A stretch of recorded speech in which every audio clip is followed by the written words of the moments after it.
Stella, Stella Tours, tur Anda terpercaya, mengesankan. Stella, Stella Tours, tur Anda semakin indah, menyenangkan, berbagi kisah bersama. Stella Tours. Stella Tours dari Stella Kuarta Wisata berpengalaman lebih dari 30 tahun membawa Anda pada perjalanan ziarah dan rohani yang sangat indah dan berkesan. Stella Tours melayani lebih sungguh, melangkah lebih jauh. Stella, Stella Tours, tur Anda semakin indah, menyenangkan, berbagi kisah bersama. Stella Tours.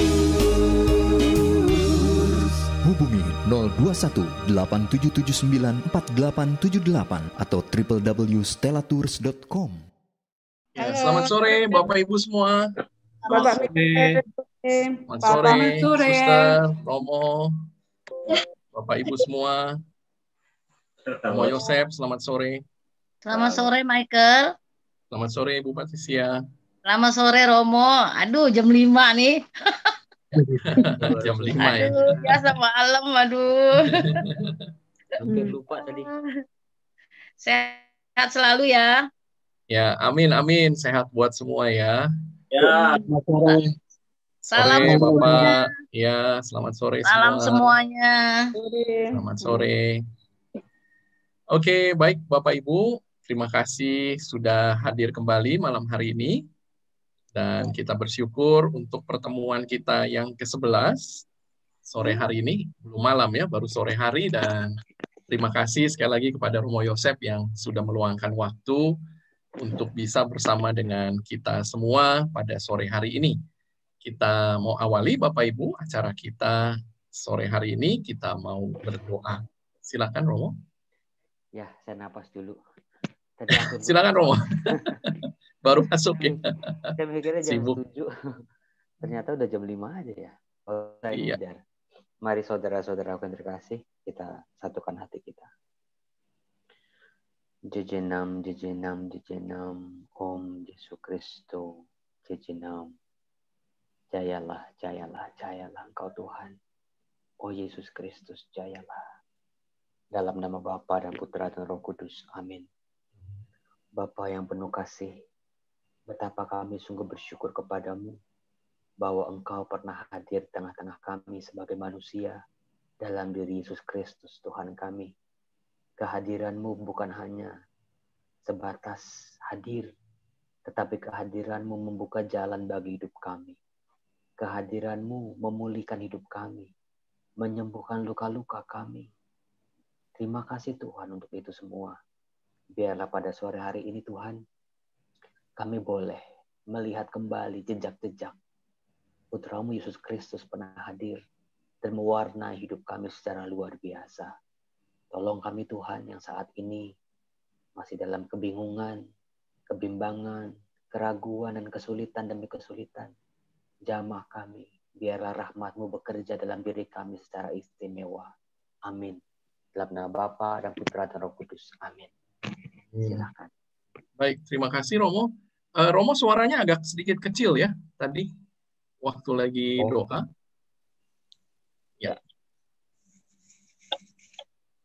Oke, baik Bapak Ibu, kita akan segera mulai acara kita sore hari ini. Saya akan share screen saya.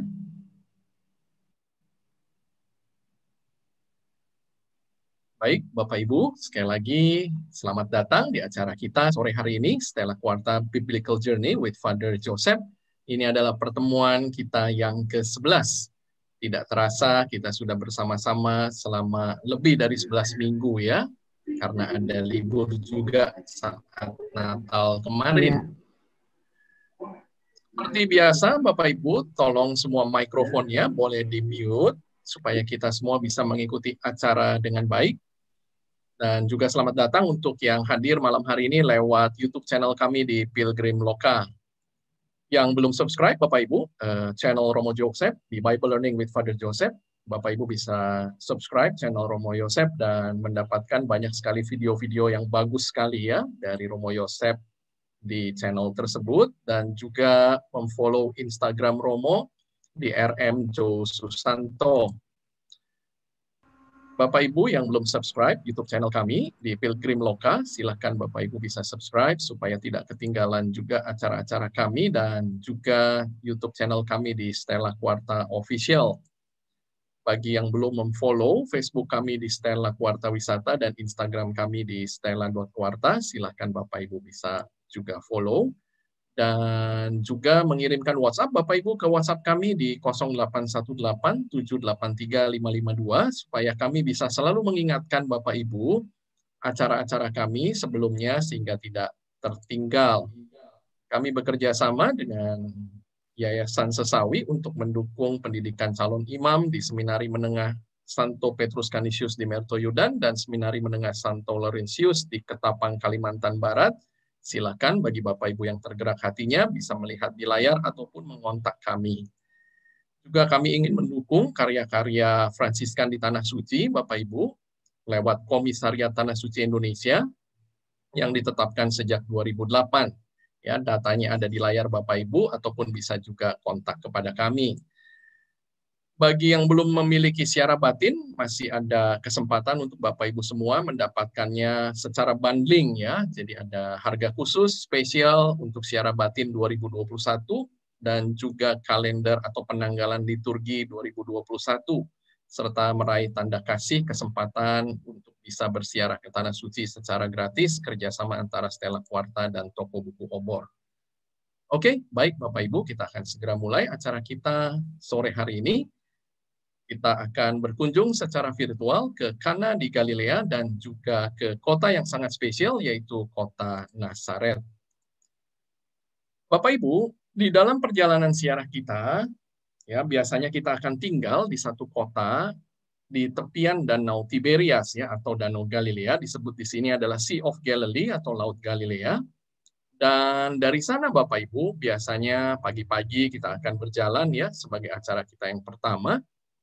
Kurang lebih sekitar 21 menit atau 30 menit lah ya, Bapak Ibu, kita akan tiba di satu kota namanya kota Kana.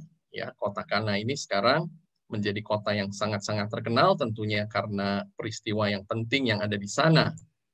Peristiwanya apa, Bapak Ibu? Tentunya kita semua sudah kenal peristiwa yang ada di sana, yaitu mukjizat Yesus yang pertama di dalam sebuah pesta perkawinan. Di dalam kitab suci disebutkan di dalam Injil Yohanes bab yang kedua ayat yang pertama ya, pada hari ketiga ada perkawinan di Kana yang di Galilea dan ibu Yesus ada di situ. Yesus dan murid-muridnya diundang juga perkawinan itu. Bapak Ibu, hari ketiga di dalam tradisi agama Yahudi ini adalah hari Selasa ya. Jadi hari pertama mereka adalah hari Senin, hari kedua adalah hari pertama mereka adalah hari Minggu, maaf, ya, hari kedua mereka adalah hari Senin, dan hari ketiga adalah hari Selasa. Karena itu sampai hari ini, Bapak Ibu, di dalam tradisi agama Yahudi, ya, banyak sekali orang yang melakukan pernikahan di hari Selasa, seperti yang juga dilakukan oleh pasangan yang ada di kota Kana saat itu, di mana Yesus hadir bersama dengan ibunya. Ketika mereka kekurangan anggur, ibu Yesus berkata kepadanya, mereka kehabisan anggur. Kata Yesus kepadanya, mau apakah engkau daripadaku, ibu? Saatku belum tiba. Tetapi ibu Yesus berkata kepada pelayan-pelayan, apa yang dikatakan kepadamu, buatlah itu. Di situ ada 6 tempayan yang disediakan untuk pembasuhan menurut adat orang Yahudi. Masing-masing isinya 2-3 buyung. Yesus berkata kepada pelayan-pelayan itu, isilah tempayan-tempayan itu penuh dengan air, dan mereka pun mengisinya sampai penuh. Lalu kata Yesus kepada mereka, sekarang cedoklah dan bawalah kepada pemimpin pesta. Lalu mereka pun membawanya.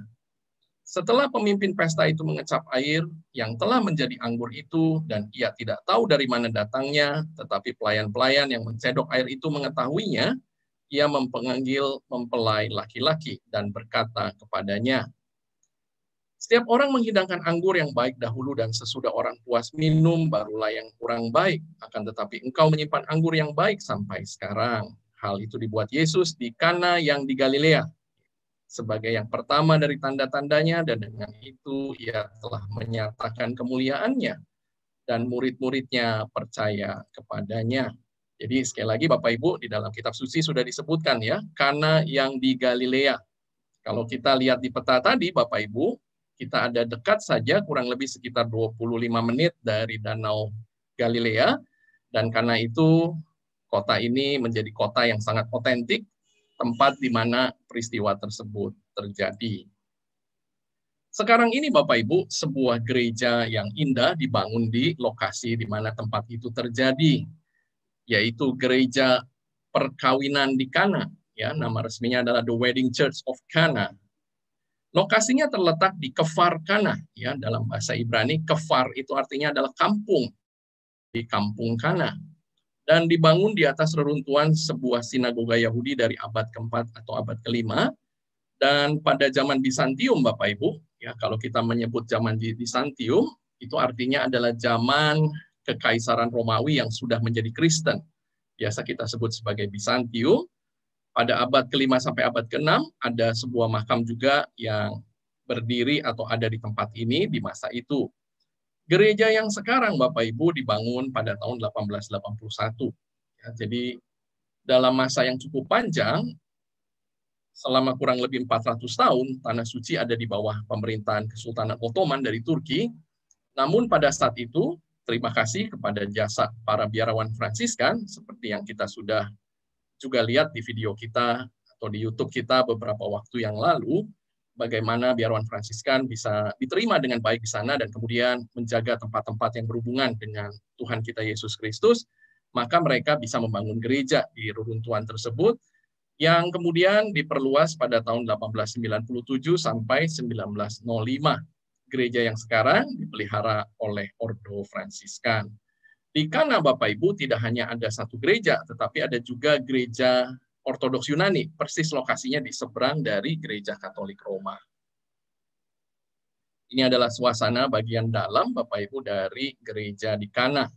Gerejanya tidak terlalu besar, tetapi tentunya gereja yang sangat penting dan begitu diidam-idamkan oleh banyak orang yang ingin bersiarah ke Tanah Suci dan kemudian melakukan pembaharuan janji pernikahan di tempat ini. Ya, kita lihat bagian altarnya, Bapak Ibu, indah sekali, dan biasanya setelah kita melakukan perayaan Ekaristi dalam rangka pembaruan janji pernikahan, kita akan turun ke bagian bawah dari gereja. Dan di bagian bawah dari gereja, Bapak Ibu, kita masih bisa melihat ada reruntuhan dari gereja yang pertama yang ada di abad ke-4 dan juga reruntuhan sinagoga yang ada di tempat tersebut. Ya, kita lihat di bagian bawah, Bapak Ibu, mereka juga menempatkan dan menemukan ada satu tempayan. Ya, ini adalah tempayan dari batu kapur, ya, yang dipahat dan kemudian diambil sebagai tempat pembasuhan. Ya, jadi pada masa itu, Bapak Ibu, ya, ketika orang-orang datang ke sebuah rumah, mereka itu tidak naik mobil pasti ya, tetapi mereka menggunakan keledai, menggunakan kuda, kemudian juga berjalan kaki, ya, sehingga pada saat itu Bapak Ibu biasanya sebelum mereka sampai di rumah ataupun pada saat itu apalagi ada perjamuan, mereka harus membasuh kaki dan juga tangannya, ya, dan inilah tempayan pembasuhannya yang tentunya isi airnya banyak sekali, dan tempayan-tempayan seperti inilah yang kemudian diminta oleh Yesus pada saat itu untuk diisi sampai penuh dan kemudian berubah menjadi anggur. Kita lihat, Bapak Ibu, ini adalah sisa-sisa dari reruntuhan gereja yang sebelumnya ataupun sinagoga yang sebelumnya. Jadi di Kana, Bapak Ibu, sesuai dengan apa yang saya baca, ya, mereka tidak secara pasti menemukan ada reruntuhan dari gereja abad ke-4, tetapi kemungkinan besar orang-orang Yahudi Kristen, ya, karena pada zaman Yesus ada orang-orang Yahudi tentunya yang menjadi pengikut Yesus, mereka sudah menghormati tempat ini. Ya, di bagian lantai bahkan ada satu inskripsi dalam bahasa Ibrani, ya, yang menceritakan mengenai berdirinya satu sinagoga di tempat ini pada saat itu. Baik, Bapak Ibu, sedikit mengenai Kana, sekarang saya serahkan kepada Romo Yosef. Silakan, Romo. Baik, terima kasih Michael. Sebelum saya menjelaskan, saya mau mengucapkan selamat hari ulang tahun perkawinan untuk Pak Yongki, bosnya Stella Kuarta. Terima Mungkin kasih ya Romo. pas banget ya, pas kita ngomongin tentang perkawinan di Kana gitu. Pas minggu kemarin ya, ulang tahun perkawinan keberapa itu? Ke 49 Romo. 49. Tahun depan akan 50. Luar 50. biasa. Iya. Semoga berkatnya selalu mengalir untuk keluarga, untuk anak cucu mantu, dan juga kepada semua orang lah pokoknya. Amin, Romo. Terima Saudara-saudara kasih. terkasih, ketika saya masuk ke Kana, itu saya terkesan sama suster-suster yang melayani di tempat itu. Susternya baik-baik. Kan saya udah pernah cerita ketika kita ke Bethlehem, ke Nazaret itu kan gerejanya dikelola oleh para imam-imam dari gereja timur. Itu kan ya pokoknya karena kita nggak kenal kali ya, nyebelin lah pokoknya. Suruh cepet-cepet. Tapi kalau di Kana ini dilayani oleh para suster baik-baik. Saya 2 kali ke sana terkesan di situ. Tapi untuk excitednya saya nggak ke Kana. Ya mungkin karena saya tidak menikah ya. Kan beda sama ibu bapak menikah mau perbaruan janji nikah. Lah kalau saya mau sama siapa? Maka kalau saya ke Kana itu saya lebih ke biasa-biasa aja. Tapi itu saya seorang imam yang tidak menikah. Pasti berbeda dengan ibu bapak. Dari pengalaman saya banyak orang-orang yang memang sudah sadar mau ke Kana itu dari pagi itu dandan, betul-betul dandan. Ini cerita asli dah. Dari hotel tuh jam 4 pagi udah dandan. Wah, kayak pengantin betul-betul. Ketika masuk bis itu kita udah pangling. Ternyata memang mau memperbaharui janji perkawinan di Kana. Itu yang sering kali lolos dari pengamatan saya, dari rencana-rencana saya. Maka kalau ibu bapak nanti kalau sempat ke sana, oh lihat nih itinerary-nya kita hari ini mau ke Kana. Jangan lupa ada kayak pengantin baru lah pokoknya. Bahkan terakhir saya ada seorang suami yang beli cincin berlian di toko di sana ya di Israel. Saya pikir buat apaan beli di sana mahal-mahal? Ya itu untuk untuk kasih istrinya itu. Luar biasa pokoknya. Biarlah ada sukacita di tengah-tengah keluarga ketika kita semua ke Kana dalam pasangan suami istri. Satu hal yang saya perhatikan ketika saya menemani para peziarah adalah tadi kan selalu dilihatin itu reruntuhan ya. Bangunan-bangunan yang kuno yang udah nggak ada bentuknya, cuman ada ya batu-batu, susunan batu-batu, pecahan-pecahan pilar-pilar. Itu bagi kebanyakan umat itu membosankan, jujur. Romo ngapain sih Romo? Lihatnya reruntuhan-reruntuhan. Lihatnya kok nggak jelas. Mendingan gereja yang indah yang di atas. Saudara-saudara, hal itu memang dengan sengaja dijaga betul-betul oleh imam-imam, oleh suster-suster, oleh ya gereja-gereja di sana. Mempertahankan bentuk-bentuk asli dari gereja-gereja kuno. Maksudnya apa? Supaya kita sadar bahwa kisah tentang perkawinan di Kana itu bukan sebuah karangan, bukan bisa-bisaan para suster, para imam, bukan cerita yang baru kemudian dibuat, tetapi betul-betul bagaimana orang beriman, tadi sudah dikatakan oleh Michael, orang-orang Yahudi yang telah berpindah ke agama Kristiani, memang ada kesaksian mereka sudah menghormati tempat itu. Sebagai dulu tempat Yesus pernah merubah air menjadi anggur. Minimal meskipun bukan tempat yang persis gitu ya, karena kita nggak tahu. Tapi minimal tempat itu sudah dihormati oleh gereja awal. Oleh orang-orang yang masih dekat hidupnya dengan hidup Yesus dulu ya. Menjadi kesaksian buat kita memang sungguh iya dan amin. Firman Tuhan yang kita baca dalam kitab suci, iya dan amin. Tidak perlu ada keraguan dalam diri kita. Itu yang pertama. Lalu yang kedua, ada satu informasi dari penggalian kuno Ibu Bapak, bahwa yang namanya orang dulu, yang pakai sendal, apalagi sepatu itu bukan orang biasa. Orang zaman dulu, 2000 tahun yang lalu atau apalagi lebih gitu ya, dalam dunia perjanjian lama, itu nggak ada yang pakai sendal. Yang pakai sendal itu hanya raja, hanya bangsawan, putra-putri raja. Tapi orang biasa, rakyat biasa itu nggak ada yang pakai sendal. Maka bisa dibayangkan mengapa kalau orang mau masuk ke rumah seseorang, itu gentongnya itu tadi, tempatnya itu segede-gede itu. Kenapa Romo kok gede banget?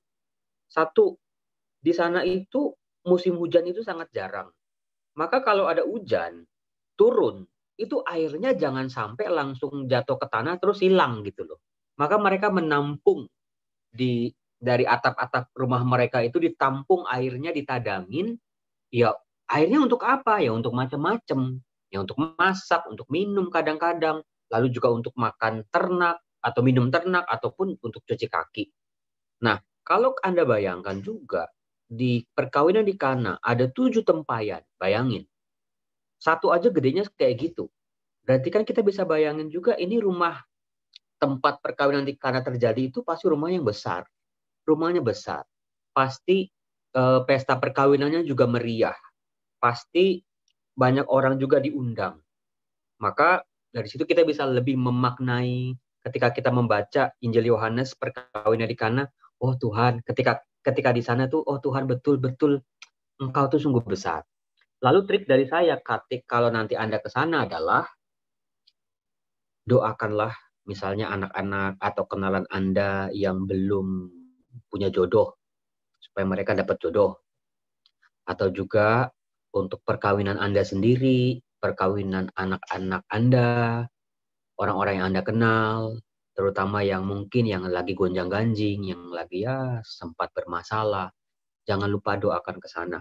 Betul-betul kuasa kasih Tuhan, kekuatan doa itu luar biasa kalau kita imani. Apalagi kalau kita sudah sampai di sana, betul-betul di Kana Tuhan Yesus hadir memulihkan relasi-relasi perkawinan, membantu para suami, istri, atau pengantin itu. Kita percaya sampai detik ini pun karya kasih Tuhan itu selalu bekerja dalam diri pasangan-pasangan suami istri. Itu aja Mike, terima kasih. Baik, terima kasih Romo untuk renungan yang bisa disampaikan dari kota Kana. Saya akan lanjutkan perjalanannya dari kota Kana. Oh ya, satu lagi Bapak Ibu ya. Ya. Tentang anggur Kana. Ya, tentang anggur, betul. Nah itu. Ya, banyak tuh di sana itu. Romo, beli anggur Kana banyak banget. Ibu Bapak, sebagai informasi, anggur Kana di situ tuh produksinya, produksi rumahan atau produksi pabrik. Kita nggak tahu kualitasnya. Kita nggak tahu dicampur apa di pabriknya. Bisa aja dicampur gula atau dicampur apa. Sementara dalam perayaan Ekaristi, anggur yang dipakai itu anggur murni. Maka masukan dari saya, meskipun Anda dari Kana gitu ya pulang ke Indonesia bawa anggur Kana banyak banget, lebih baik jangan dipakai untuk perayaan Ekaristi. Itu ya, lebih baik pakai anggur yang dibawa oleh romonya lah. Sudah pasti itu belinya di mana, produksinya jelas, nggak ada campuran gulanya. Itu. Terima kasih Mike, maaf mengintervensi.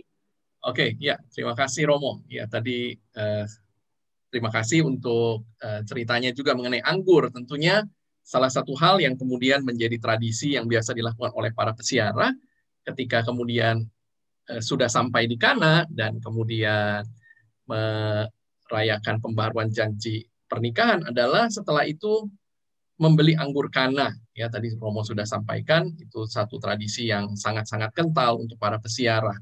Dan anggurnya enak, manis ya, Bapak Ibu.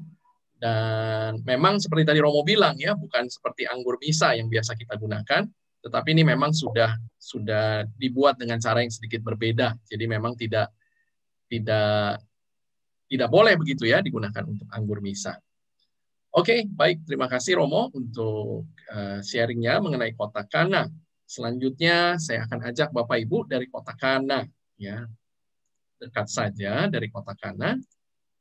Kemudian kita biasanya setelah dari Kana ya, ini acara yang biasa kita lakukan Bapak Ibu, kita akan pergi ke satu kota lagi yang tentunya sangat penting, yaitu kota Nazaret.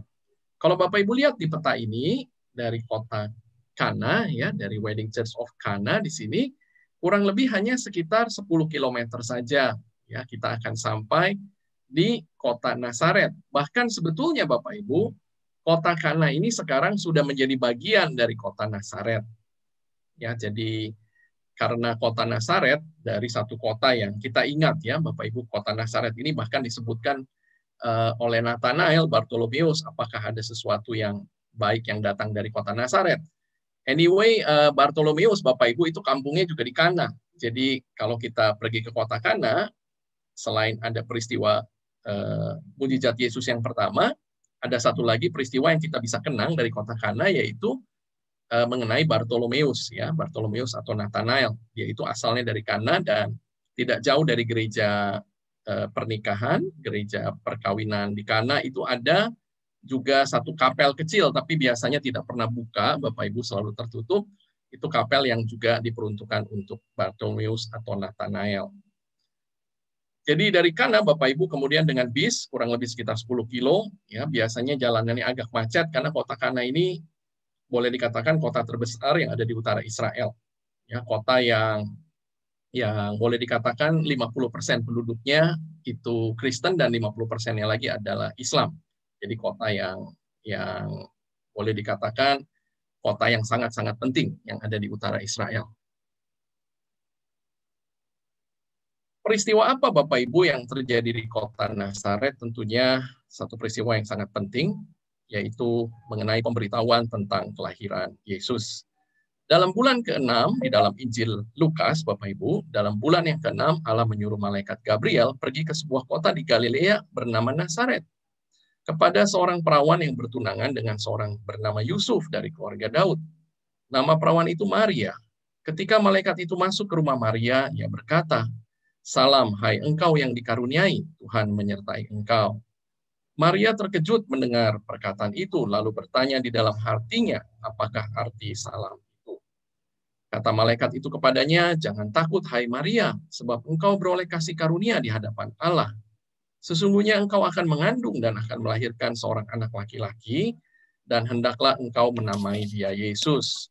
Ia akan menjadi besar dan akan disebut anak Allah yang maha tinggi, dan Tuhan Allah akan mengaruniakan kepadanya tahta Daud, bapa leluhurnya, dan ia akan menjadi raja atas kaum keturunan Yakub sampai selama-lamanya. Dan kerajaannya tidak akan berkesudahan." Kata Maria kepada malaikat itu, "Bagaimana hal itu mungkin terjadi karena aku belum bersuami?" Jawab malaikat itu kepadanya, "Roh Kudus akan turun atasmu dan kuasa Allah yang maha tinggi akan menaungi engkau. Sebab itu anak yang akan kau lahirkan itu akan disebut kudus, anak Allah. Dan sesungguhnya Elisabet sanakmu itu, ia pun sedang mengandung seorang anak laki-laki pada hari tuanya, dan inilah bulan yang ke-6 bagi dia yang disebut mandul itu. Sebab bagi Allah tidak ada yang mustahil." Kata Maria, "Sesungguhnya aku ini hamba Tuhan, jadilah padaku menurut perkataanmu." Lalu malaikat itu meninggalkan dia. Ya, peristiwa yang sangat-sangat penting tentunya Bapak Ibu yang terjadi di kota Nazaret, yang kita akan kunjungi biasanya di dalam ziarah kita, satu basilika yang sangat-sangat besar, bahkan disebut sebagai gereja yang terbesar di Timur Tengah. Basilika Kabar Sukacita atau The Church of Annunciation yang ada di kota Nazaret, dibangun pertama kali pada zaman Bizantium abad ke-4 oleh Santa Helena, ibu dari Kaisar Konstantin. Kemudian gereja yang kedua sempat dibangun juga oleh tentara Perang Salib pada abad ke-12. Kemudian gereja yang sekarang Bapak Ibu dibangun tahun 1954 sampai 1969 dan dikonsekrasi di tahun 1969. Tinggi kubahnya 55 meter, dan gereja ini sama juga seperti gereja perkawinan di Kana dipelihara oleh Ordo Fransiskan. Arsiteknya seorang Italia, Bapak Ibu, kalau kemarin kita begitu sering mendengar nama seorang arsitek Italia yang namanya Antonio Barluzzi, namun yang mendesain gereja atau Basilika Kabar Sukacita di Nazaret ini adalah seorang arsitek Italia yang lain yang namanya Giovanni Muzio. Ini adalah bagian depan Bapak Ibu dari Basilika Kabar Sukacita. Ya, di bagian depan dari gereja ditulis dalam bahasa Latin, ya, dan di sini juga digambarkan peristiwa-peristiwa yang terjadi di tempat ini. Ya, ini ada malaikat yang bertemu dengan Maria, ya, dan juga ada 4 penginjil, Ya, dan di bagian pintu gerbangnya juga ada kisah mengenai hidup Yesus. Ini suasana di malam hari, Bapak Ibu, dari basilika yang sama. Ya, kita lihat dari sudut yang lain, dari samping, Bapak Ibu. Dari tempat ini biasanya kita akan juga datangi waktu kita datang untuk melihat satu karya yang sangat indah dari seorang seniman Indonesia namanya Wida Janto yang dipersembahkan Bapak Ibu untuk Gereja Kabar Sukacita ini untuk Bunda Maria. Seperti Bapak Ibu lihat di sini penuh dengan persembahan-persembahan Bunda Maria dari seluruh negara di dunia, termasuk juga dari Indonesia digambarkan di sini. Ini bagus sekali ya Bapak Ibu, dengan porselen ya, Bunda Maria digambarkan dengan kebaya.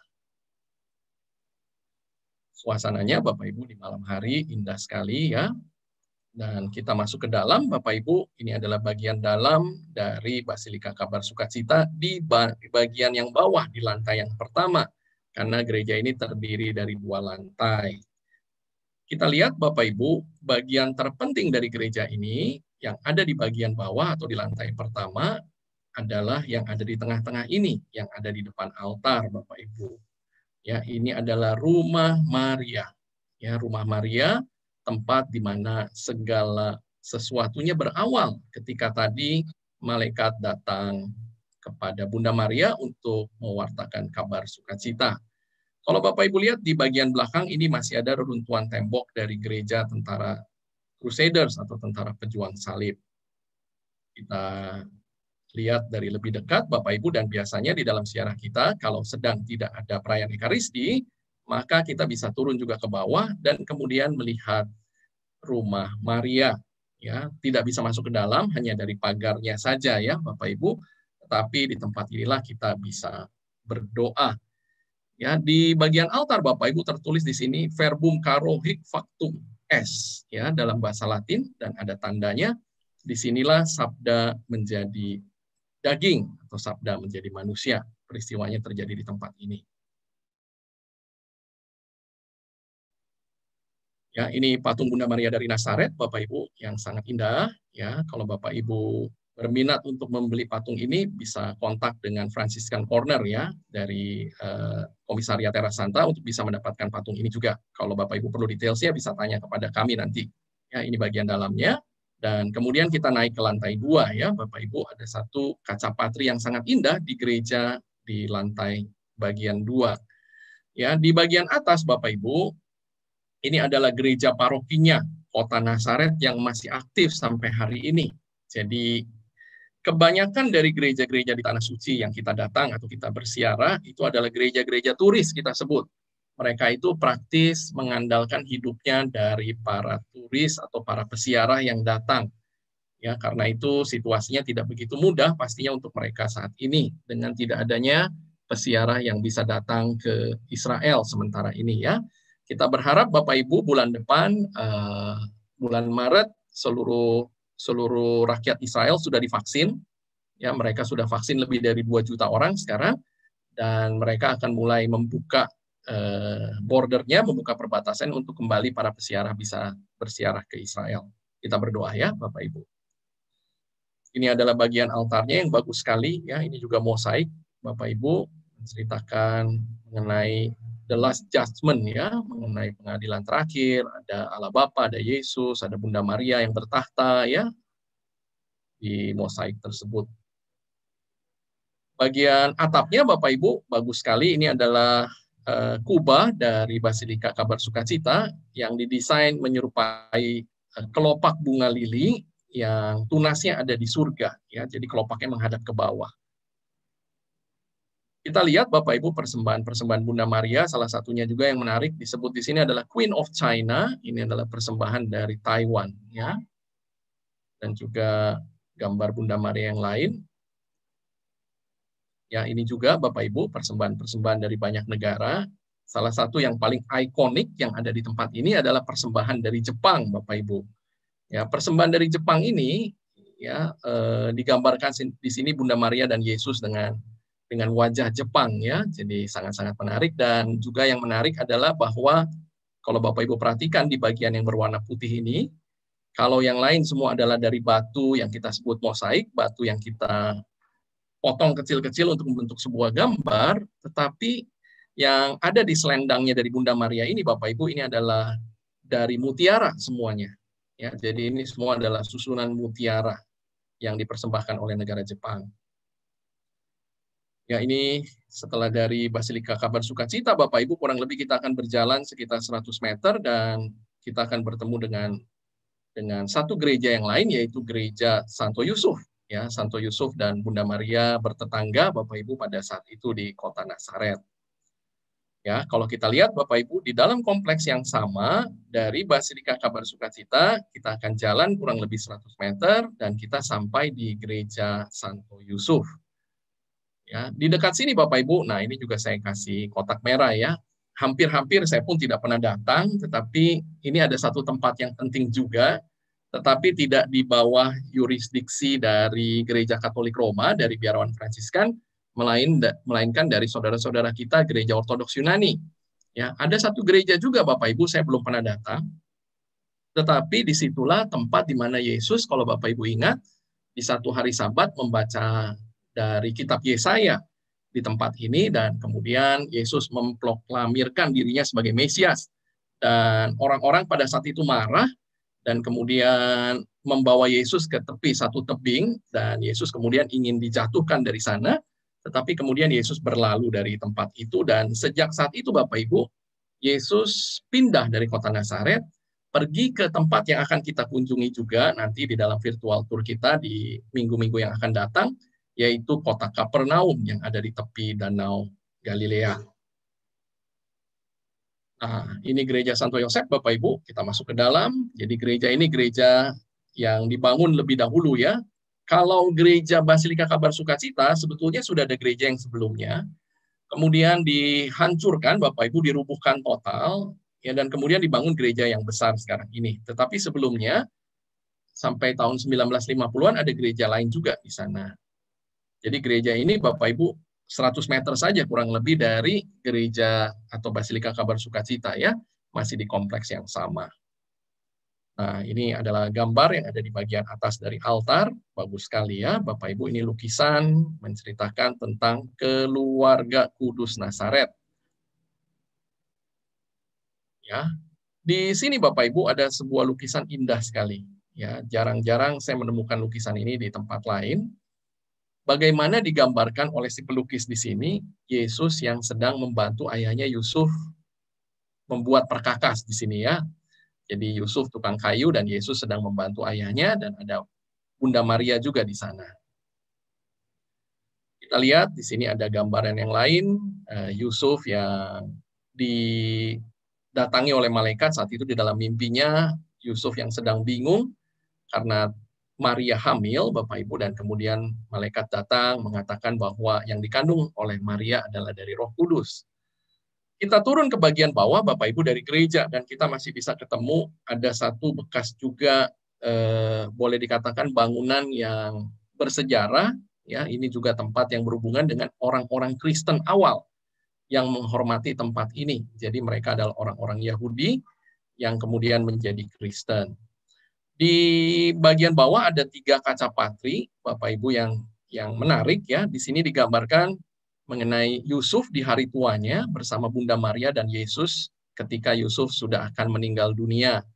Kemudian di bagian tengah ini digambarkan, Bapak Ibu, adalah peristiwa pernikahan antara Yusuf dan Bunda Maria ya. Kemudian di bagian sebelah kanan ini adalah peristiwa yang tadi juga sama, ketika malaikat datang untuk memberitahukan kepada Yusuf supaya jangan meninggalkan Maria, ya, karena Yusuf hampir-hampir meninggalkan Maria saat itu karena Maria hamil. Bawah juga ada mosaik, persis Bapak Ibu di depan dari satu reruntuhan tempat baptisan. Ya, jadi orang-orang awal, Kristen awal yang ada di kota Nazaret ini, mereka juga sudah melakukan baptisan di tempat ini. Ya, ini kita masih bisa lihat ada kolam baptisannya yang masih asli yang ada di bagian bawah dari gereja Santo Yusuf yang ada di kota Nazaret. Baik, Bapak Ibu, Demikian mengenai kota Nazaret. Sekarang saya serahkan kepada Romo Yosef. Silakan Romo. Ya, Nazaret. Nazaret, Nazaret. Saudara-saudara, Nazaret itu tidak pernah disebut dalam Perjanjian Lama. Nggak ada nama Nazaret. Bukan tokoh terkenal. Bukan kota terkenal. Juga tidak ada tokoh-tokoh dalam Perjanjian Lama yang berasal dari Nazaret. Maka ya saya percaya kota Nazaret ini sudah ada dalam Perjanjian Lama, tapi karena tidak terkenal, makanya tidak disebut. Tapi uniknya adalah justru Allah ketika mau memulai rencananya menyelamatkan manusia, tidak memilih perempuan-perempuan di Yerusalem. Itu dia penting. Kenapa ya? Malah seorang perempuan yang berasal dari kota kecil, bukan kota bahkan, kampung. Bahkan sampai detik ini saja, kalau kita ke Nazaret, itu kesan kampungnya itu masih kelihatan. Kita ke Kana, kesan kampungnya juga masih kelihatan. Bukan sesuatu yang besar, bukan sesuatu yang hebat, yang terkenal. Tetapi justru Allah memilih kesederhanaan. Itu yang patut kita syukuri, patut kita sadari ketika kita masuk Kana maupun Nazaret. Ingatlah, seringkali kan kita hidup dalam dunia ini nih, kita maunya yang serba wah. Maunya tas, kalau suruh milih tas yang 500 juta, apa yang tas kresek, pasti Anda milihnya yang 500 juta. Rumah, yang rumahnya 5 tingkat, atau rumah yang tipe 36, pasti Anda maunya yang 5 tingkat, dan lain sebagainya lah pokoknya. Ya kita juga nggak munak ya. Seringkali itu kita memilihnya justru yang terbaik, termahal, terhebat. Kalau bisa juga kalau sekolah maunya juaranya juara 1, juara 2, juara 3. Tetapi saudara-saudara, dengan melihat Nazaret, ketika kita masuk ke kota Nazaret, melihat apa yang terjadi di sana, kita tuh terkagum-kagum sama cara Allah bekerja. Di luar pikiran manusia, di luar kebiasaan manusia. Makanya nggak heran, ya kelahiran Yesus itu ya banyak orang yang meragukan, banyak orang yang nggak percaya, banyak orang yang nggak tahu. Karena Allah datang bukan sebagai raja turun dari langit dengan tahta, baju yang mewah turun gitu ya, dengan sayap yang luar biasa, ada iringan-iringan, bukan itu. Tapi dalam sebuah kesederhanaan. Bahkan kalau mau saya katakan bukan hanya soal kesederhanaan, tapi dari sebuah kekosongan, dari sebuah sesuatu yang tidak ada, sesuatu yang nol, sesuatu yang kecil, bahkan sangat kecil. Tapi justru dari sesuatu yang kecil itulah seperti sebuah tetesan air, netes di sebuah permukaan air, makin lama makin besar, makin besar, makin besar, makin besar. Maka dari itu, kalau saya mengajak berziarah ke Nazaret ini, saya meminta mereka untuk coba deh syukuri hal-hal yang kecil, yang seringkali kita anggap remeh, yang seringkali kita nggak perhatiin, yang seringkali kita anggap beban hidup kita. Coba syukuri, datang ke situ dengan sebuah rasa syukur. Misalnya punya anak 3, 2, yang 2 jadi direktur, lulus sekolahnya, prestasi, beasiswa. Tapi yang ketiga kenapa nih bodoh amat ya? Sekolah nggak naik-naik dan susah banget. Coba bersyukurlah atas anak yang ketiga itu. Contohnya itu, contoh ekstrim yang saya biasanya angkat. Jangan melulu yang hebat-hebat. Itu mereka itu udah kita puji, udah kita bangga-banggain sepanjang hidup kita. Bagaimana dengan mereka yang kecil, mereka yang tidak berprestasi, mereka yang tidak dianggap oleh masyarakat, bahkan oleh diri kita, oleh keluarga kita. Sehingga sebanyak orang akan merasa mengalami pengalaman keadilan. Itulah cara Tuhan bekerja. Saya percaya di balik pengalaman gagal, orang-orang yang kita anggap ya nggak punya prestasi, orang-orang yang kita anggap ya kita pandang sebelah mata, Tuhan pasti punya punya rencana buat mereka yang juga berarti untuk hidup kita. Tuhan mau berbicara buat kita. Nah, apapun yang sederhana, apapun yang kecil, rahmat-rahmat yang kecil, yang remeh-temeh, saya selalu minta kepada para peziarah, coba syukuri ketika datang ke Bethlehem. Jangan, karena godaannya gini nih.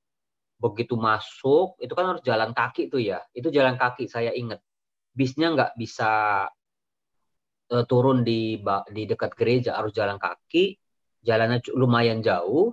Begitu lihat gerejanya, gede banget, memang gerejanya bagus. Oh, langsung foto-foto. Lihat patung-patung Bunda Maria, foto-foto. Di dalam gerejanya lebih bagus lagi, foto-foto. Jadi lupa bersyukur yang kecil-kecil.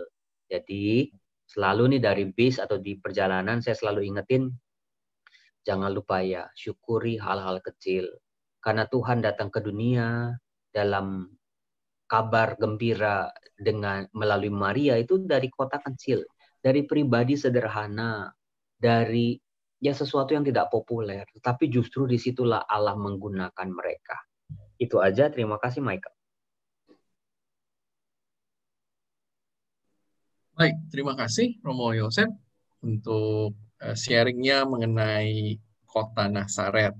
Ya, jadi sore hari ini Bapak Ibu, kami sudah mengajak Bapak Ibu untuk datang di dua kota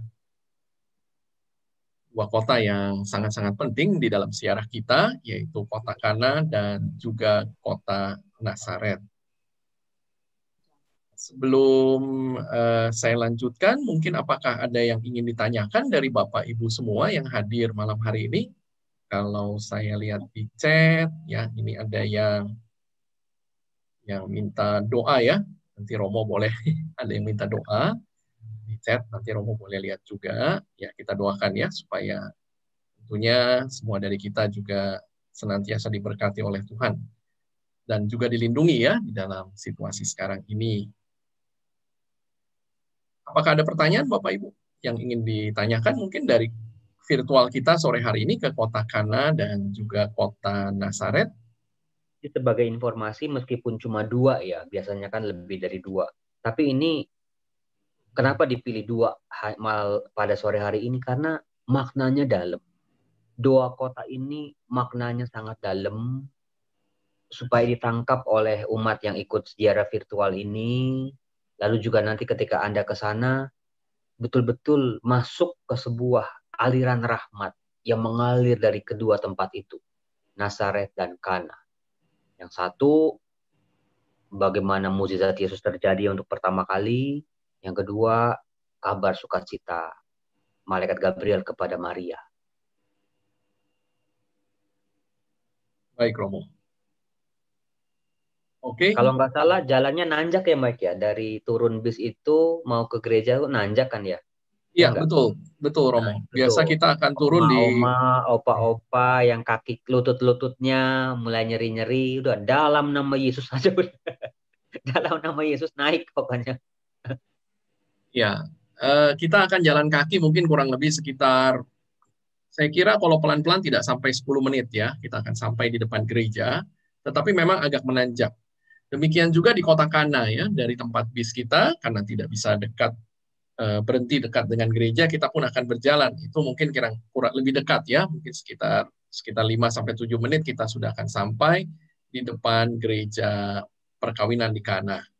Nah, godaan juga nih, tadi kan meskipun jalan 10 menit, jalan 7 menit, itu sepanjang perjalanan toko-toko souvenir. Nah ini nih, jangan sampai ibu bapak belum nyampe gerejanya udah belanja, udah nawar-nawar. Nanti bakal dikejar-kejar kalau nggak beli soalnya. Terus nanti meskipun beli, Anda masuk ke gereja itu dengan bawa gambreng-gambreng barang-barang belanjaan Anda, malah kagak fokus. Mendingan kalau mau belanja pasti dikasih waktu sama Stella Kuarta atau tur-tur apapun ketika pulangnya gitu loh. Romo, ntar pulangnya nggak lewat sini. Berarti bukan jodoh Anda. Percaya aja sama saya. Ya, betul.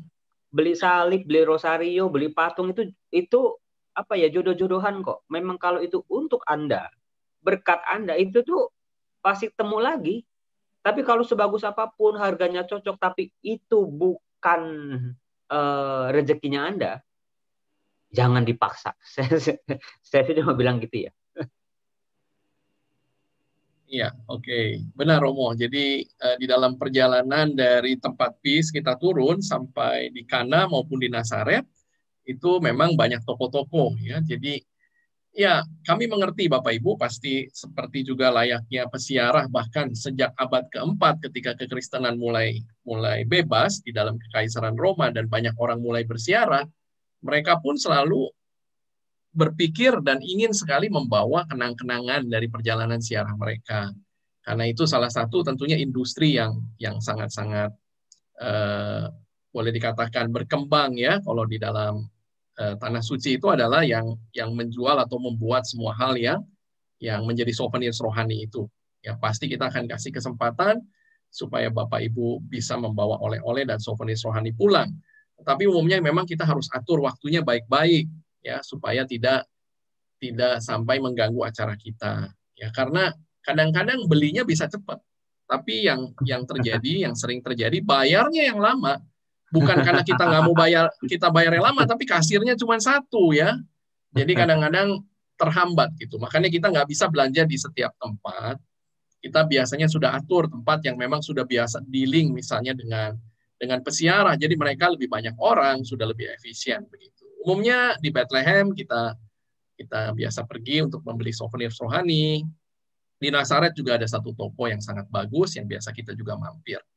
Ya, tetapi intinya di dalam perjalanan siarah pasti ada juga kesempatan itu.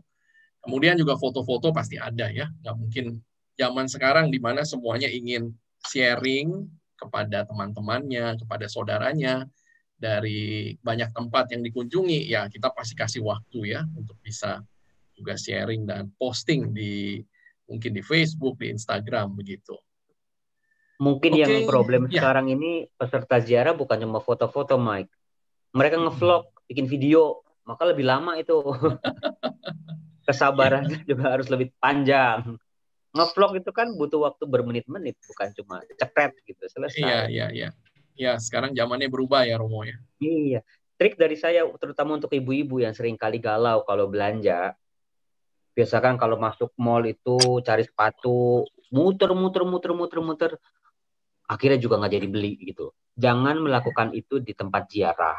Gini loh, mereka itu kan sekali lagi tadi udah dikatakan oleh Michael, mereka hidup dari turis, dari orang-orang ziarah. Dan kehidupan mereka juga kan ya serba terbatas. Menurut saya kalau tidak harganya enggak yang keterlaluan banget, rada mahal ya udah beli aja. Hitung-hitung kita memberi menyumbang mereka atau berbagi berkat kepada mereka karena mereka hidupnya ya dari situ doang, nggak dari mana-mana gitu. Langsung kalau mau beli enggak tinggal. Saya selalu ngomong gitu kepada para peziarah. Kalau ada ibu-ibu yang galau, Bu, ibu suka beli, enggak lanjut. Karena kalau Anda galau, itu kelihatan malah dimain-mainin, malah harganya juga nggak bakal diturunin sama mereka. Karena mereka tahu, wah ini dia suka nih, dan nanti nggak bakal balik lagi nih, udah gitu. Kita anggap aja kita butuh kagak butuh gitu loh. Jangan datang ke sebuah toko, wah I like it so much, I try to find it for many years, bla bla bla bla bla. Itu mah nyari-nyari gara-gara gitu. Cek butuh aja. Itu trik dari saya. Thank you Romo. Ya, ini ada pertanyaan, anggur Kana yang asli kayak di Ekaristi beli di mana? Kalau anggur Kana itu memang ya aslinya seperti itu ya. Jadi yang kita beli itu biasanya adalah anggur yang manis ya, dan itu adalah anggur yang biasa digunakan kalau di dalam tradisi agama Yahudi sebagai anggur juga untuk mereka, kita sebut ya anggur kidus itu untuk mereka hari Sabat dan juga perayaan-perayaan mereka. Jadi anggur tersebut dibuat memang seperti itu, manis.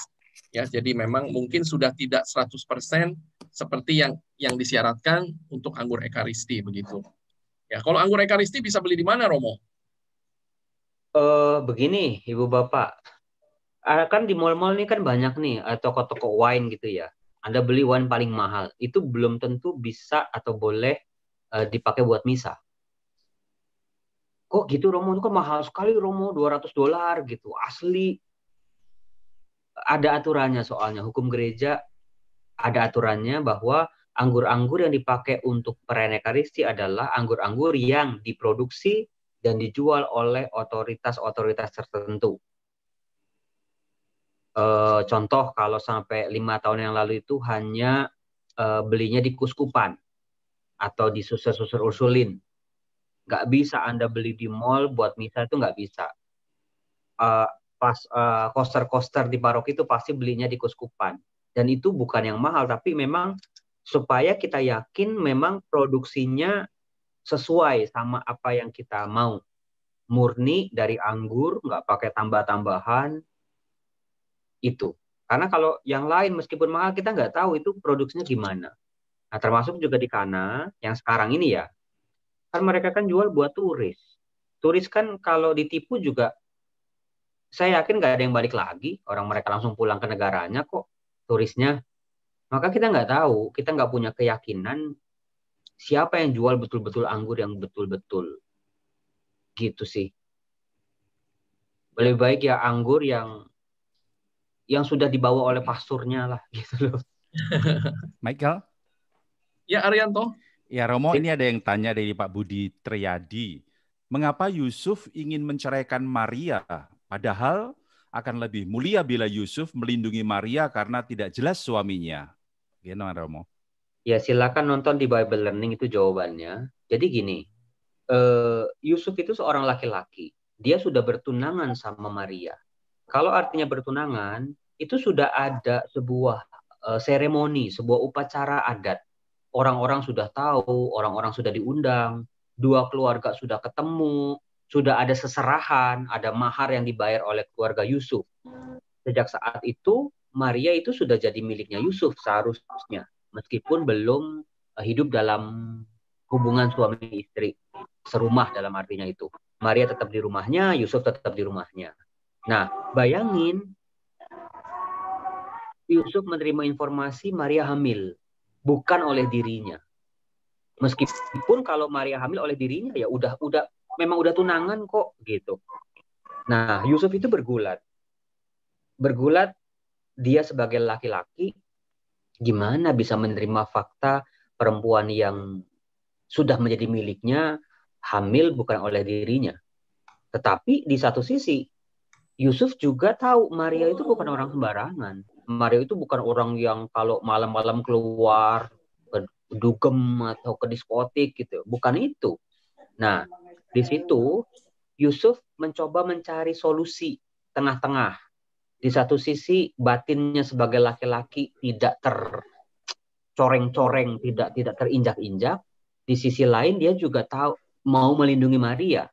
Artinya begini, kalau dalam kasus normal ya, udah tunangan lalu perempuannya hamil oleh orang lain, itu si laki-laki ini, tunangannya ini yang berhak mengambil batu paling gede, baris paling depan untuk ngerajam si perempuan itu. Dalam hal ini Yusuf sebetulnya punya hak untuk itu. Tapi dia tahu Maria itu bukan perempuan sembarangan, bukan perempuan nakal. Nah, solusinya adalah ya udah dia pergi aja secara diam-diam. Nggak memutuskan pertunangan, nggak menuntut Maria, duitnya kembali gitu atau menghukum Maria, tapi dia pergi. Biar orang-orang ketika tahu Maria hamil, orang-orang akan nyalahin si Yusuf. Oh, ini laki-laki kurang ajar nih, udah ngamilin terus pergi nggak bertanggung jawab misalnya. Nah itu win-win solution dari si Yusuf. Tapi sebagaimana kita tahu dalam mimpi, Yusuf diberi informasi oleh malaikat, jangan takut ambillah Maria sebagai istrimu. Itu, terima kasih. Oke, terima kasih Romo jawabannya. Terima kasih Romo.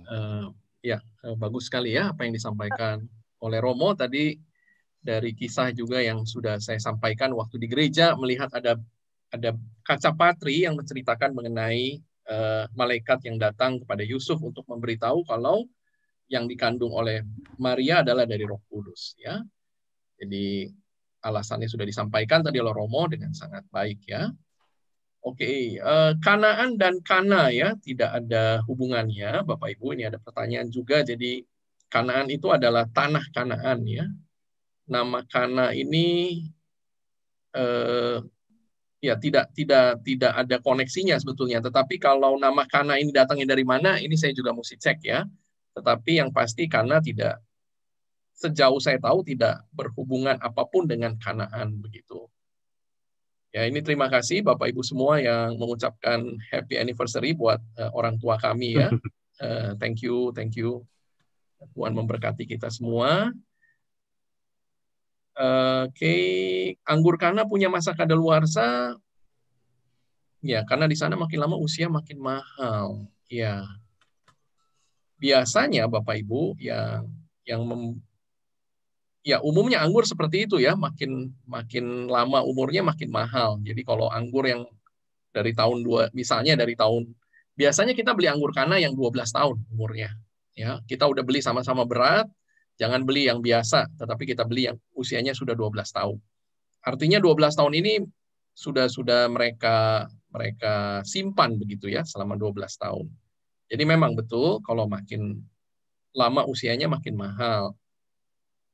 Oke, kemudian anggur. Nah, ini juga yang tentunya kita patut syukuri bahwa setelah lebih dari hampir 500 tahun rasanya kita harus import anggur Misa. Maka kemudian ada winery di Indonesia namanya Sababa ya, yang membuat anggur Misa yang resmi juga. Jadi terima kasih informasikan ya, anggur Sababa ini Bapak Ibu. Ya, silakan Romo. Lanjut aja, Mike. Ya, anggur Sababa ini adalah juga digunakan sekarang ini oleh kita semua untuk perayaan Ekaristi. Ya, winery-nya ada di Bali, Bapak Ibu. Ya. Oke. Ya, selama ini kita import dari Australia, didistribusi oleh KWI, tetapi karena silakan Romo. Karena arti Kana itu artinya buluh. Ingat nggak buluh yang terkulai tidak akan dipatahkannya? Maka mungkin ada hubungannya ke situ ya. Kota kecil nggak berarti, sia-sia, mungkin minder, insecure. Tapi justru di situ Tuhan menegakkan kembali buluh yang hampir patah itu. Itu aja, terima kasih.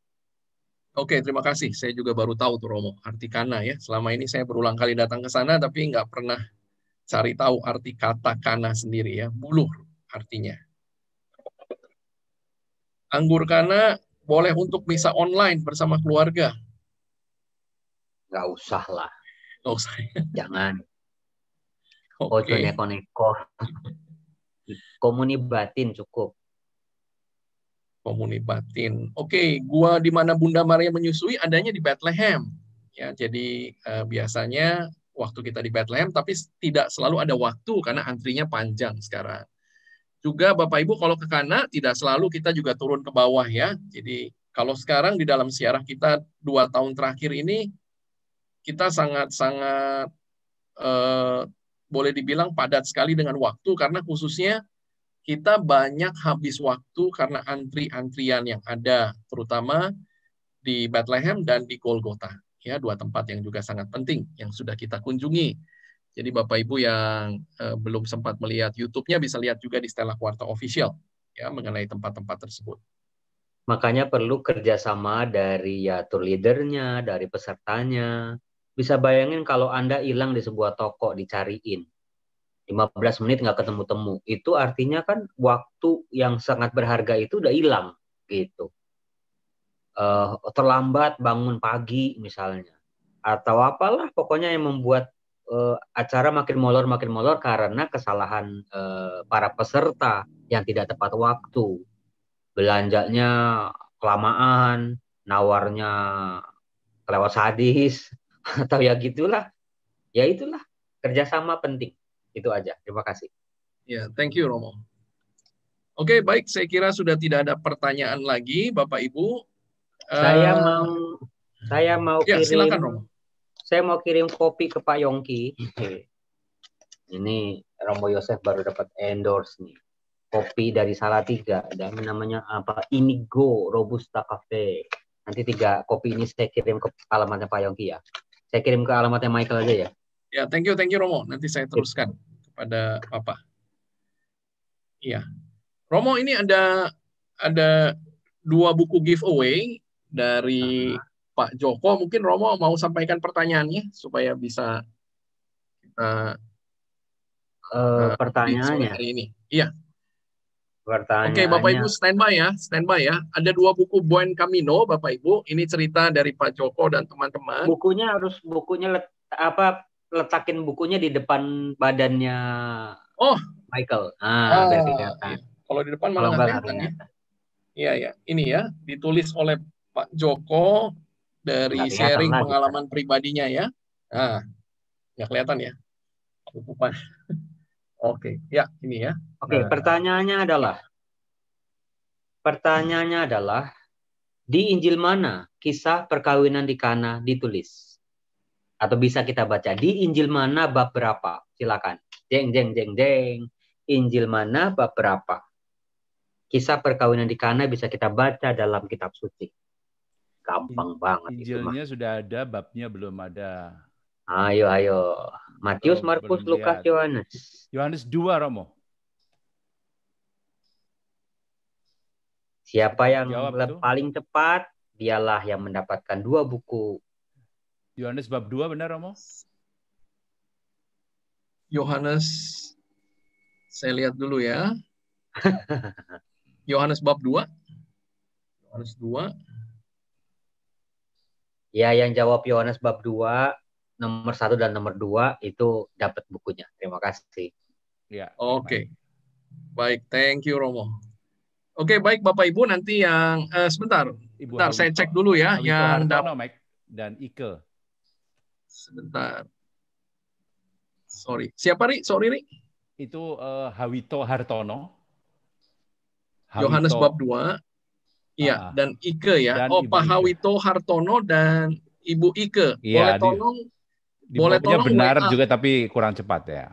Iya, yang lain ya. Tapi ini yang 2 pertama ya. Iya. Oke, ada 2 buku dari Pak Joko ya, yang menulis buku Buen Camino, sharing perjalanannya di Camino de Santiago ya. Oke, Pak Hawito dan Ibu Ike nanti boleh tolong kirim WA ke WA-nya Stella Quarta di 0818783552 ya, supaya kami bisa tahu alamatnya dan kami akan kirimkan. Baik, terima kasih Bapak Ibu. Saya akan lanjutkan sharing screen saya sebelum kita menutup acara kita sore hari ini.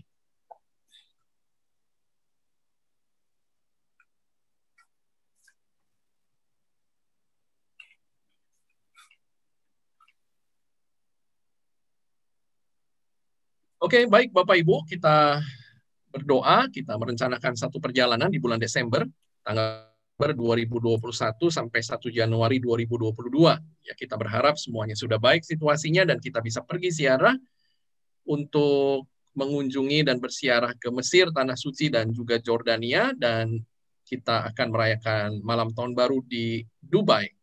Ya, 14 hari perjalanan dan kita akan kunjungi 4 negara. Kita akan pergi ke Mesir, di mana kita akan kunjungi kota Kairo, Gunung Sinai, Laut Merah. Kemudian di Israel ada Laut Mati, Bethlehem, Yerusalem, Nazaret, Kana, dan Tiberias. Serta di Jordania ada kota Petra dan Aman. Serta kita akan New Year's Eve di kota Dubai. Besok Bapak Ibu hari Rabu, bukan besok ya. Hari Rabu, bukan besok, hari Rabu. Kita akan bertemu lagi di dalam virtual pilgrimage series dan kami akan mengajak Bapak Ibu semua. Halo, Ri? Ya, kami akan mengajak Bapak Ibu semua untuk bersiarah ke Kapel Medali Wasiat yang ada di Rue du Bac di Paris ya. Jadi catat tanggalnya hari Rabu tanggal 3 Februari jam 19.30. Jadi bukan besok Bapak Ibu, tetapi lusa. Rabu, ya, Rabu. Ya, menarik. Ya. Kemudian minggu yang akan datang, Bapak Ibu, kita akan kembali bersama Romo Yosef di dalam Biblical Journey with Father Joseph. Kita akan pergi ke Tabga yang ada di tepi Danau Galilea. Kita akan mengunjungi 2 gereja saja, ya, yaitu gereja Penggandan Roti dan Ikan di mana Yesus memberi makan 5.000 orang, dan juga gereja Primat Petrus, tempat Yesus makan pagi murid setelah kebangkitan. Senin 8 Februari, minggu yang akan datang, Bapak Ibu jam 5. Ya, jadi sekali lagi, acara Biblical Journey kita sekarang menjadi jam 5 sore. Tetapi Bapak Ibu yang mungkin tidak sempat melihat dari awal tadi, bisa melihatnya lagi baik di channel Pilgrim Loka ataupun di Stella Quarta Official. Ya, kami akan upload di sana mungkin besok. Bapak Ibu, masih ada buku Buen Camino yang tadi dua dari antara kita sudah juga mendapatkannya sebagai giveaway dari Pak Joko. Ya, bagi Bapak Ibu yang ingin membelinya, masih ada kesempatan, ada harga khusus untuk buku Buen Camino, cerita yang bagus sekali bagi Bapak Ibu yang berencana tentunya dan ingin mengetahui bagaimana perjalanan Camino de Santiago. Ada diskon khusus Bapak Ibu dari 45.000 cukup 40.000 saja di luar ongkos kirim. Ya, pemesanannya bisa kontak juga kepada kami di Stella Quarta Wisata di nomor yang ada. Bagi Bapak Ibu yang sekali lagi belum subscribe, ya tadi banyak pertanyaan-pertanyaan mungkin yang Bapak Ibu ingin atau punya di dalam hati Bapak Ibu yang bisa terjawab dengan Bapak Ibu melihat video-video yang ada di Bible Learning with Father Joseph. Ya, silakan Bapak Ibu bisa subscribe dan juga follow Instagram Romo di RM Jo Susanto. Bagi Bapak Ibu sekali lagi yang belum subscribe channel kami di Pilgrim Loka maupun di Stella Quarta Official, silakan Bapak Ibu bisa subscribe. Kami akan upload lagi ya semua live video kami di sana. Kemudian follow Facebook kami di Stella Quarta Wisata dan Instagram kami di stella.quarta. Juga silakan kirim pesan WhatsApp supaya Bapak Ibu tetap bisa terupdate acara-acara kami di 0818783552. Bapak Ibu, sekali lagi saya mengingatkan bagi yang begitu banyak punya sudah file foto digital, mulai sekarang mencetak lagi ya, supaya jangan sampai file digitalnya hilang, dan Bapak Ibu kehilangan momen-momen indah di dalam hidup Bapak Ibu semua. Silahkan Bapak Ibu bisa klik di photobook.id. Ya. Oke, dan bagi yang mau melihat barang-barang atau souvenir rohani, bisa juga klik di catholicsouvenirs.com. Baik, Bapak Ibu, terima kasih untuk kehadirannya sore hari ini. Terima kasih kepada Romo Yosef yang sudah menemani kita. Terima kasih Romo. Sore hari ini. Bapak Ibu sekalian. Tutup acara kita dengan doa dan berkat dari Romo. Silakan Romo. Baik saudara-saudaraku, mari kita berdoa dalam nama Bapa dan Putra dan Roh Kudus. Amin. Ya Tuhan, Engkau adalah Allah yang kami kenal sebagai Allah yang selalu menolong kehidupan kami. Di saat ini Tuhan, ada begitu banyak keluarga-keluarga yang sangat memerlukan pekerjaan untuk bisa menafkahi keluarga mereka. Tuhan, kiranya Engkau memberikan jalan keluar, pertolongan-Mu yang ajaib, sebagaimana yang pernah kami dengar dalam kitab suci maupun kesaksian banyak orang. Biarlah Tuhan, rezeki kami Kau lancarkan, dunia bisa dipulihkan kembali seperti sedia kala. Tolonglah kami saat ini.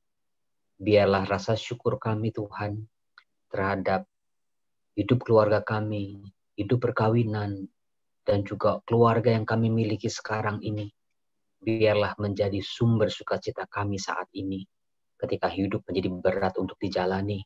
Berkati keluarga kami, lindungi kami dari segala sakit penyakit, jaga kami Tuhan. Biarlah kuasa-Mu semakin dimuliakan dalam dunia ini. Amin. Dalam nama Bapa dan Putra dan Roh Kudus. Amin. Amin. Terima kasih, Tuhan berkati. Terima kasih Romo. Terima kasih Romo. Terima kasih. Selamatnya saya tunggu ya, Mike. Terima kasih.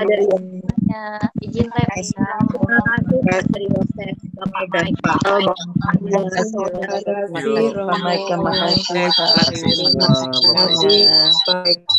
Terima kasih semua. Terima kasih. Terima kasih Pak Michael. Terima kasih Ibu. Terima kasih. Romo, terima kasih. Michael, terima kasih Terima kasih Michael. Bu Patricia. Terima kasih Pak Haryanto. Terima kasih Bu Patricia, Bapak Ibu Ya, sekalian. terima kasih Bu Vera. Terima kasih Mas Michael. Terima kasih Pak. Terima kasih.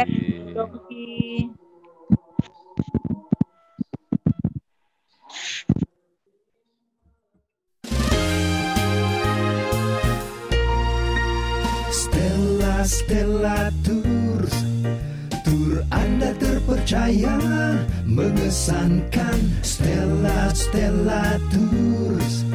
Tur Anda semakin indah, menyenangkan, berbagi kisah bersama Stella Tours. Stella Tours dari Stella Warta Wisata berpengalaman lebih dari 30 tahun membawa Anda pada perjalanan ziarah dan rohani yang sangat indah dan berkesan. Stella Tours melayani lebih sungguh, melangkah lebih jauh. Stella Tours. Tur Anda semakin indah, menyenangkan, berbagi kisah bersama Stella Tours. Hubungi 021 8779 4878 atau www.stellatours.com.